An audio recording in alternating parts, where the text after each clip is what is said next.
And I love seeing people do that. And, living up to your potential, it doesn't mean you have to go cure cancer.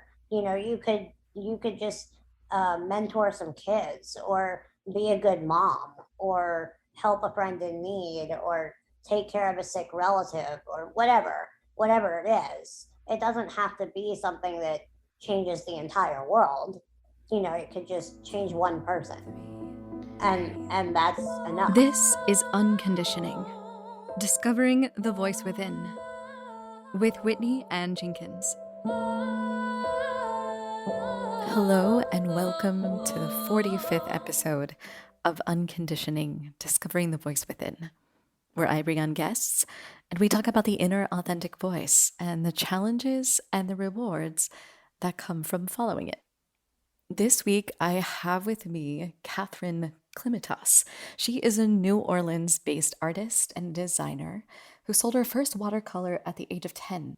As the daughter of veterinarians, Katherine expresses her family's lifelong love of animals through her meticulous, lifelike paintings.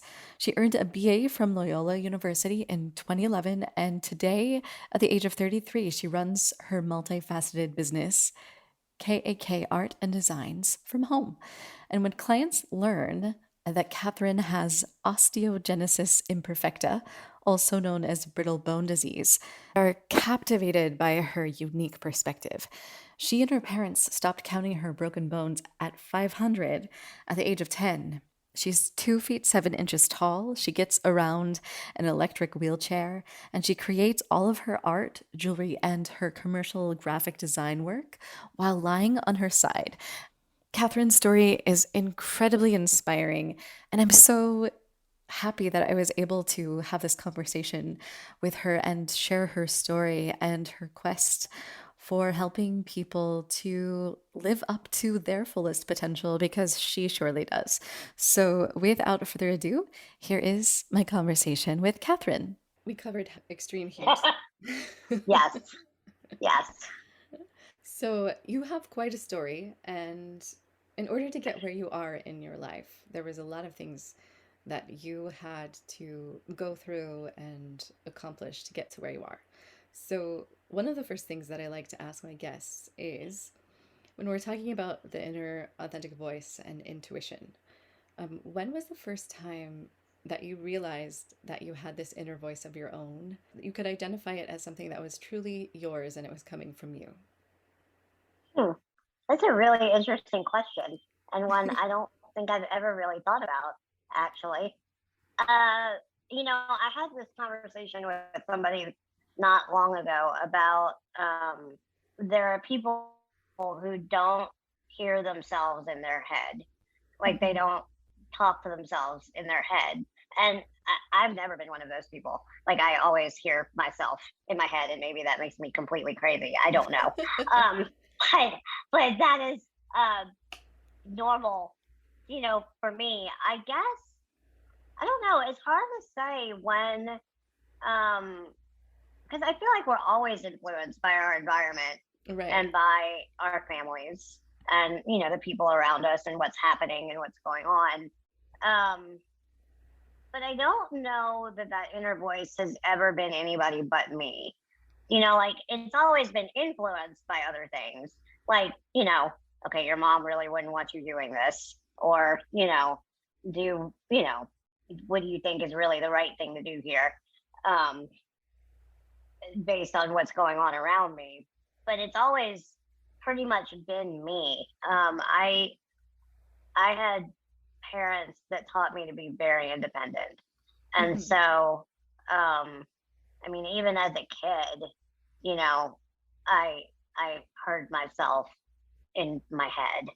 Um, but I guess as I got more, like, as I found myself more, so like as I got into art more, and I found what I was good at and what I was going to eventually do with my life, that got stronger. So Mhm. I would say, like, if I had to pick an age, or like a time frame, I would say like sometime between 7 and 10, Mhm. probably. Yeah, there's no right or wrong answer. So, That's good because so that's a really hard question. yeah, it's one that I find that people don't really ever take the time to even separate those two things. Yeah. And so you began art at a very young age. Yes. And so I'm curious if you could tell me like what drew you to art and if that was like an intuitive sort of experience as well. So I always went to a mainstream school when I was young. So I was the only person in a wheelchair until I was actually a senior in high school. And so when obviously I had friends who were able to do all kinds of things that I couldn't do. You Mm-hmm. know, they were able to play sports and go outside and, all that stuff. And so I needed something to do because I was bored and I was driving my parents completely crazy. And so my mom bought me my first watercolor set when I was 5. And I guess intuitively, I just took to it like immediately. I loved it. I loved art from that point on. And so she got me into all kinds of other classes, like other types of media. I got to do all kinds of different techniques. I got to work with acrylic and oil and sculpture. And I even did a glass blowing camp one summer. Oh, wow. Yeah, it's really fun, but really dangerous. Um, Not something I would necessarily recommend for everybody, but really, really fun. And I, was allowed to try all these different things as a child. And as I did more of them, I realized how much I loved it. And so as I got into, I got older and into high school and into college and starting to try to figure out what I'm going to do for my career, it made sense that art was going to be part of that. I don't, once I got into art, I don't think there was ever a question of whether or not it was going to be part of my life. Once I started, it was always going to be there. So yeah, I mean, I would say it was kind of intuitive. It was also kind of it won by default situation.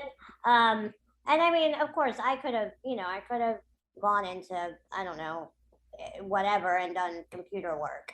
I could have done some kind of data entry job or some kind of computer based um, job, but instead, I enjoyed art and I decided that I wanted it to be part of my daily life, and so that this was the way to make that happen. Yeah. And your parents were really supportive of you, it sounds like, along that Yes, journey. yes, and I mean that's a huge thing. I mean that's the main reason I'm where I am today. Yeah, that's amazing. Especially because a lot of people don't have that experience when it comes to art forms and fields and Yes, trying to pursue that. yeah, because unfortunately, art forms of all kinds are not always seen as real jobs. Right. And they are, you know.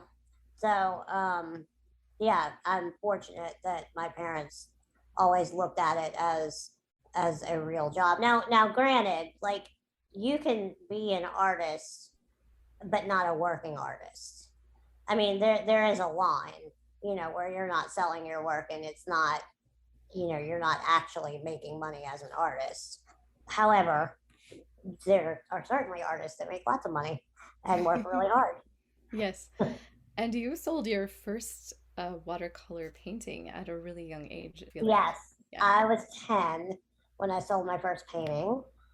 And it was really neat because so my parents are veterinarians, and I used to go to their office with them on the weekends because I wasn't in school, and so I had to go with them.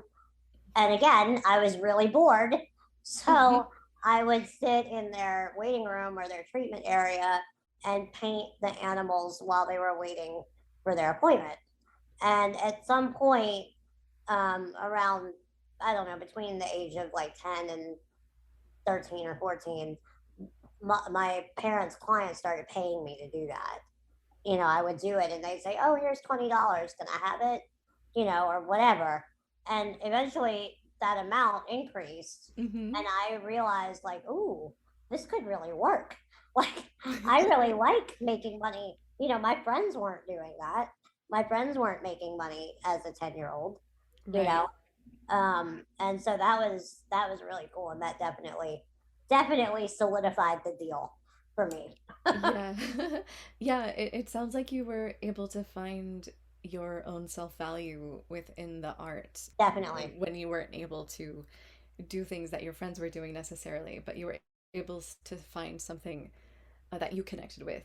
Yes, definitely. Definitely. And I think everyone has something, they can contribute to society. It's just, you just have to figure out what it is, and art just, I was lucky that I found that it was mine at a young age. Yeah. And so you decided to pursue art in college as well. Yes. It's funny, actually. Originally, I was going to major in fine art. Um, and about almost all the way through my freshman year of college, I realized how hard it would be physically for me to put out the volume of art, like the amount of art I would have to put out to become financially stable. Like it, Mhm. when you're a working artist, the amount of work you have to put out is tremendous because basically an artist will sell 1 in 10 or 20 paintings they do. And so there's a reason they call them starving artists, you know. Right. Um, and I said, well, that's probably not going to work because physically that's just not going to happen. So I ended up switching my major my sophomore year into graphic design instead. So I actually graduated in graphic design and I work as a graphic designer doing branding and like logos and websites and Okay. social media management and that kind of thing as well. Excellent. So you were using your skills wisely. Yes, yes, and it's kind of nice because I get to um, use my skills as a designer, which I always people ask me what the difference is, between painting and design, and design is a lot of problem solving, and there's parameters you have to stay in when you're designing something for a client. Whether that's size or color or elements that have to be included in the design, whatever it is, there's always parameters. Hmm. But with painting, it's not usually that strict. And so it's nice because I get to do both every week. And it Right. lets me use my brain a little bit Hmm. differently. It also seems like you've probably had to do a lot of problem solving in your life. Yes. Yeah. And so you seem like a natural for that fit. Yes, actually, my college application essay was entitled My Life is a Physics Problem. and, and it's very true. I mean, I rely on everyone around me for everything, literally.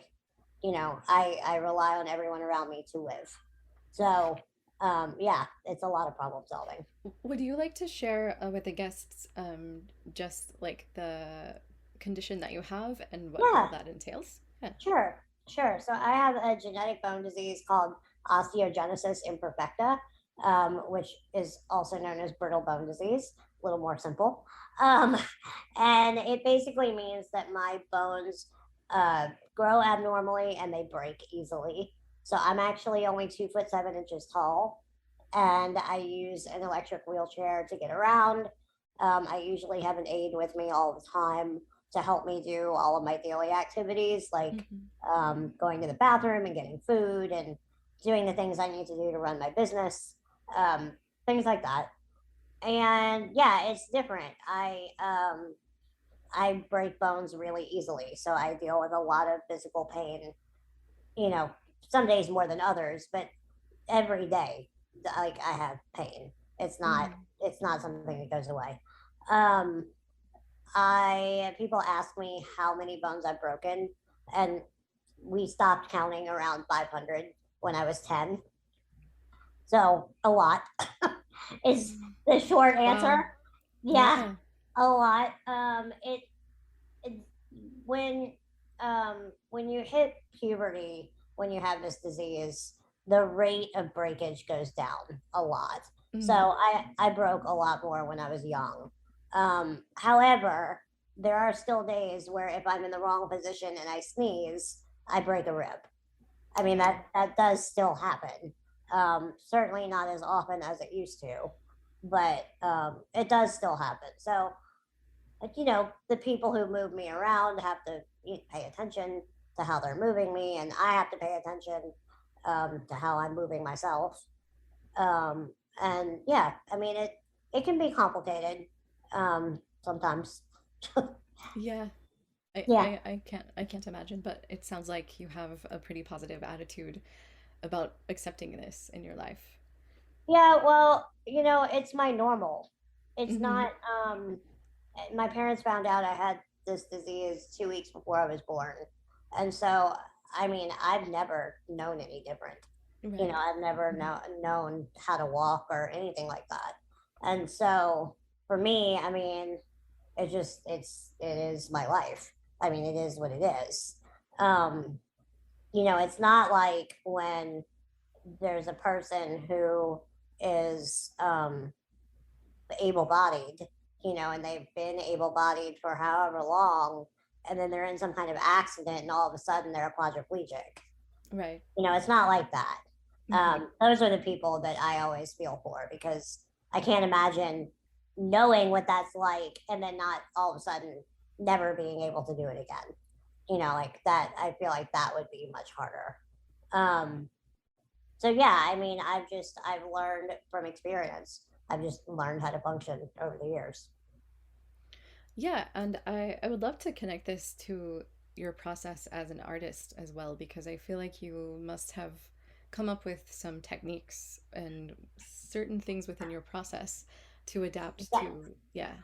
Yes. So one thing that's a little bit different about me is that it is easier for me to function lying down because my back starts to hurt a lot when I sit up for a long time, and it would be hard for me to hold my arms up for a long period of time and do things. So I do a lot of my daily activities lying down, like eating and drinking. And no, I don't choke. People Mm. forget about that, but I've never choked laying down. And eating and drinking, but also drawing and painting. And so I learned from a college professor. My mom hired a college professor to teach me privately when I was in high school. And Mm. she would come in on the weekends and teach me for a couple of hours how to draw, basically, but like in a formal setting. Mhm. So um, she taught me that things look really different when you're laying down than when you're sitting up.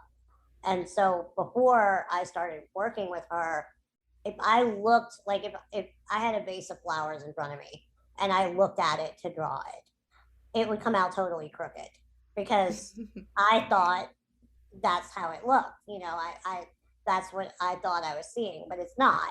It's just the illusion because you're laying down. It's the angle.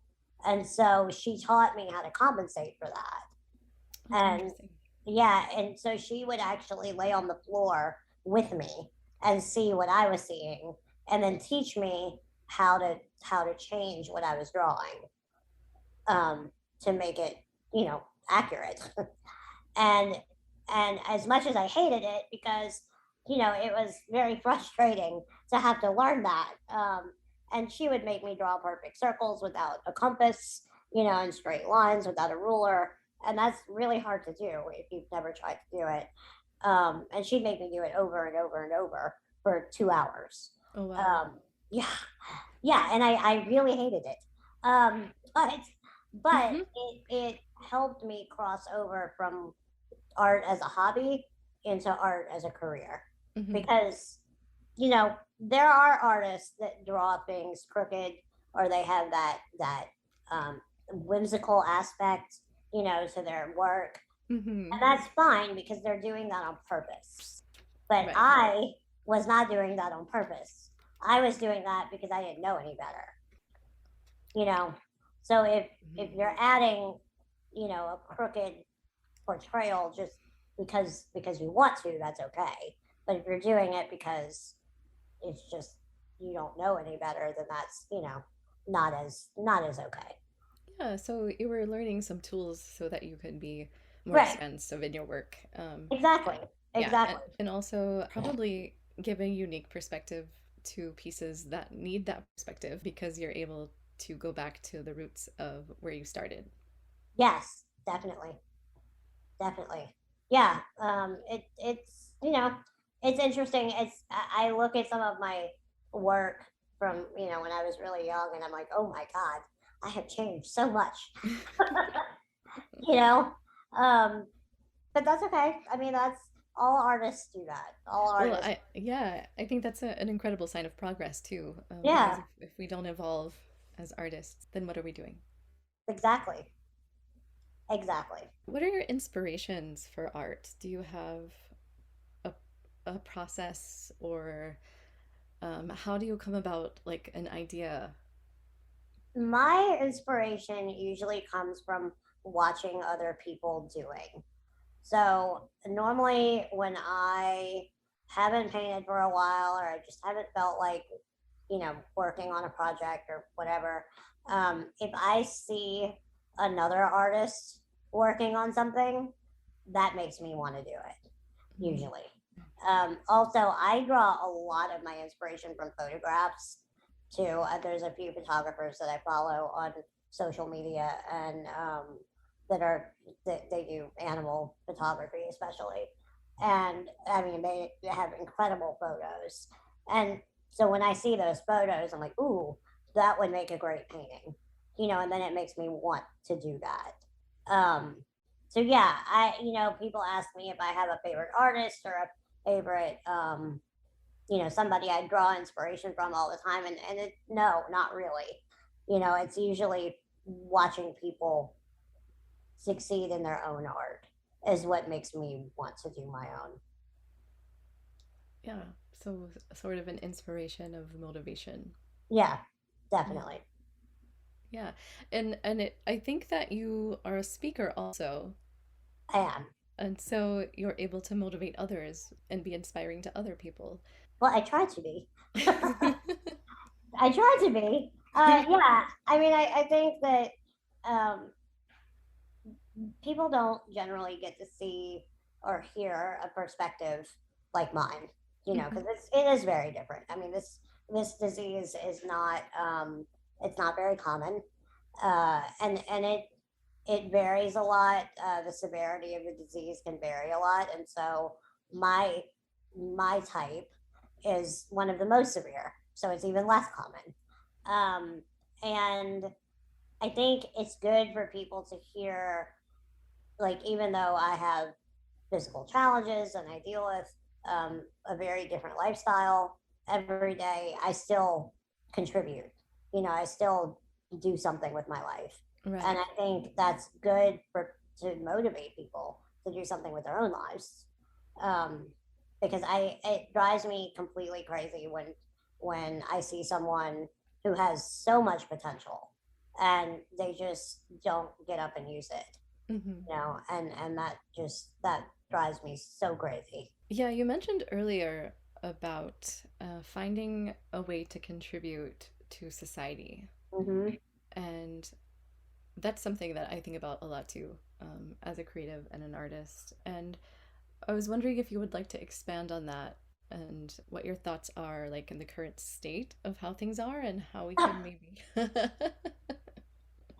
Yeah, well, I think that um, I think that everyone has something to give society, something they can contribute, and you just have to figure out what that is. Now, that being said, I think there are some people in the world right now that are not giving the correct somethings to society. Um, uh, but I think that if it goes back to living up to your potential. I think that if everyone did that, it would make the world a more inspiring place. It would make you, if everyone around you was living up to their potential, it would make you want to do the same, if that makes sense. Oh, absolutely. And yeah, and so yeah,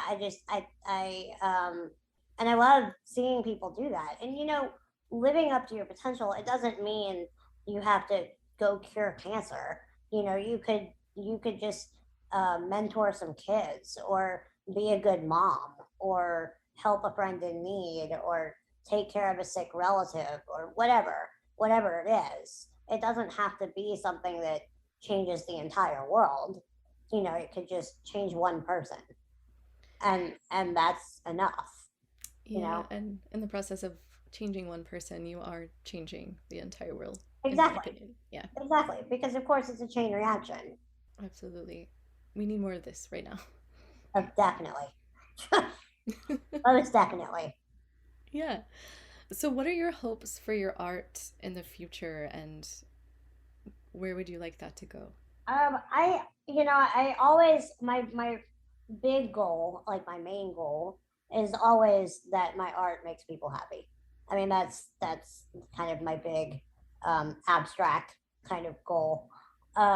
I do a lot of pet portraits, and I Mm-hmm. think that is something that makes people happy. Because of course we all love our pets. I have 5 dogs. I'm completely guilty of treating my dogs like humans. Um, Mm-hmm. and when you can commemorate a pet, or a loved one, or however, in a painting, um, I think that makes people happy. I think I try to use a lot of color in my art that make people happy, especially when I do more wild animal paintings. Mm-hmm. But as like a more um, tangible goal, I guess you can say, I would love to work with a zoo or some kind of animal um, organization, Mm. and put my art out there like that. Brand it with some kind of organization like that, something that is a proponent of helping animals, obviously. Yeah. Yeah. But and I have a few leads on that at the moment, and I'm working on a few projects. So you know, it's coming together slowly but surely. We're getting Yeah, yeah, yeah. good. I've looked at some of your paintings on your website, and they're gorgeous, Thank you. vibrant, and it makes me really happy that your parents were veterinarians, and Yes, it kind of comes full circle to what you're doing now. it Um, does. It does. I mean, I was surrounded by animals my entire childhood. I mean, of course, we had dogs and cats, but we also had snakes, and we had a tarantula and hamsters, and I mean, we had everything. And then my favorite thing to do was to go to the zoo. I was always fascinated with animals, and so it makes total sense that mhm. my subject matter now is all animals. Yeah, do you have like a specific animal that you connect with like the most? I don't know. I kind of asked that the other day too, Oh. and I did not have a good answer then either. I mean, I love dogs. I have 5 dogs. Um, I can't imagine my life without a dog, at least one, if not 5.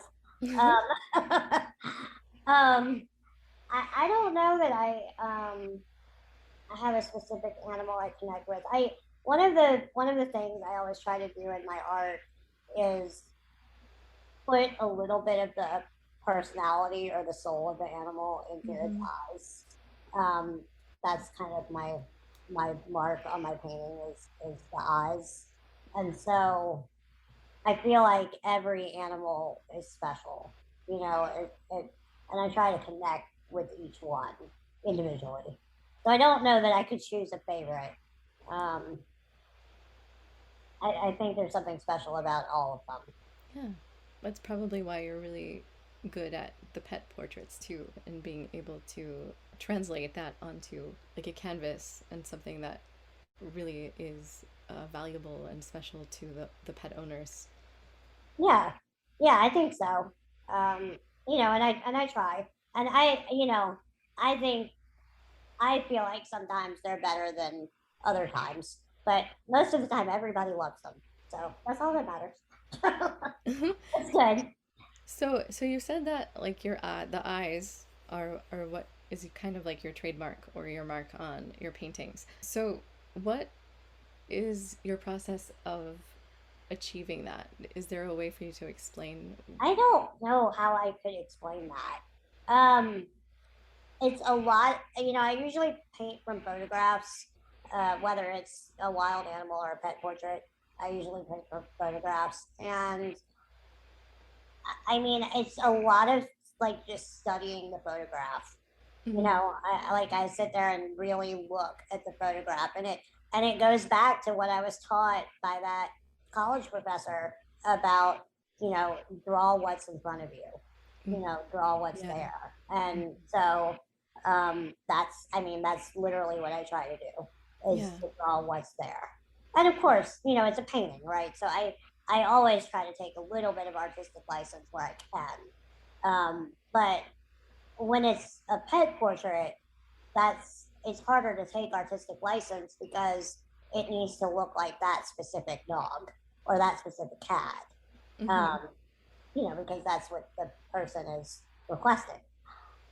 But I do try to take some artistic license with backgrounds and composition, and then when I paint wild animals, it's I can do whatever I want. Get, So get a little wild. yeah, exactly, exactly. Excellent. So if someone would like to work with you or experience your art, where can they find you? So my website is KAK Art NOLA.com. And from there, they can read more about me. All of my social media links are there. I'm active on Facebook and Instagram. I try really hard to be active on LinkedIn, but sometimes I fail. Um, I do have a YouTube channel, but again, I try to be active. Sometimes I fail. Um, it's really hard when you do social media management for other clients. Right. Really hard to do it for yourself when you Uh, for everyone else. I can relate to that myself Yes. because I also have done that in the past, and so when it comes to my own stuff, I'm kind of Yeah. like, let's not do it. It's so much harder. But yeah, but on my website, you're welcome to send me a message. There's a contact form there. There's lots of examples of my work. And then there's also a link to my Etsy store. And Okay. I sell prints and other products with my paintings on them, like pillows and blankets and things like that. And you can go there and check that out as well. Great. I will put all of those links into the show notes so Awesome. people can click on them very easily. Awesome. Yeah, so I have one last question that I usually ask before we wrap up. Okay. And that is if your inner voice had a billboard, what would it say to the world? Oh, if my inner voice had a billboard, what would it say to the world? My dad had this saying, um, "You're only as good as your last call," and I say that to myself often, because it basically means you can be really good, but if at a point you fail, that's what people are going to remember, and you need to try to be good again, after that point. Um, and so it might say that. Um, it might say something cliche like "just do it," like Nike, even Yeah. though I don't play sports or wear shoes. Um, That's okay. that's okay. It also might say something like "find your something," because again, I think Yeah. everyone has something to give, and once they find it, they should use it. Excellent. Yeah. I So there think you that go. There's three options. yeah. Great. Well, thank you so much for joining me on this interview. I had a really great time speaking with you and hearing your story. Yeah, this was great. Thank you so much. Thank you so much for joining me this week. If you're listening and you like what you hear, please consider subscribing and rating this podcast, as it really helps get this podcast out to other people who might be interested in hearing it but don't know about it yet. And also, if you'd like to contact me or reach me, you can reach me at unconditioningpodcast@gmail.com or unconditioningpodcast on Instagram. Thank you so much, and until next time, stay tuned in to you.